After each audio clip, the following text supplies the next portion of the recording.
असा आहे उलटा चोर कोतवाल को डाटे. काल आजारी होते, आयसीयू मध्ये होते. म्हणतात 4-5 दिवस त्यांना बाहेर यायला लागतील. डॉक्टरांचं ट्रीटमेंट काय, एन्जिओग्राफी काय आहे, त्याच्यामधनं काही स्टेटमेंट नाही. कम्युनिकेशन पाहिजे की नाही पाहिजे? आणि जर तुम्ही तयार असाल, चला या फील्डमध्ये, चला या लवकर. उद्या या आणि सुरुवात करा. 4-5 दिवस राहिलेले इलेक्शनला. या, निघा बाहेर. कशासाठी नाटकं करताय हॉस्पिटलमध्ये हे करायची?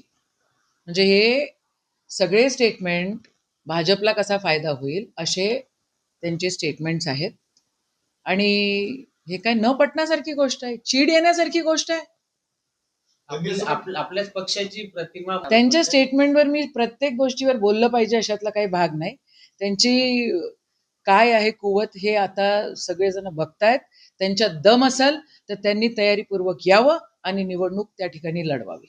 निघा बाहेर, निघा बाहेर, हॉस्पिटलमधनं बाहेर निघा आणि या, चला. डिजिटलच्या मार्फत प्रचार असतो का? प्रचार असतो का? इथं बालिशपणा आहे ना. कसलं डिजिटल? व्यक्तिगत आम्ही त्यांना 77 आमचे जे उमेदवार होते काँग्रेसचे, त्यांच्यासोबत भेट घालून दिलेली होती. स्थानिक उमेदवारावर त्या ठिकाणी जो काही रोष होता तो आहेच. आणि आम्ही त्यांना पूर्णपणे सगळेजण, जिल्हाध्यक्ष असो, शहरचे अध्यक्ष असो, विरोधी पक्ष नेता असो महानगरपालिकेचे, आम्ही सगळेजण मिळून त्यांना हिंमत देत होतो.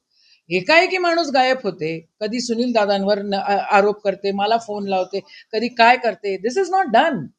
तुम्हाला जर निवडणूक लढायची असेल, चला बाहेर निघा आणि या इथं अमरावतीला. आणि जसं पूर्ण ही जी सगळी नेते मंडळी आहेत, सगळे नगरसेवक आहेत, 77 नगरसेवकांची तुमची ओळख करून दिलेली आहे. चला या, लढा निवडणूक, आम्ही तयार आहे तुम्हाला सपोर्ट करायला.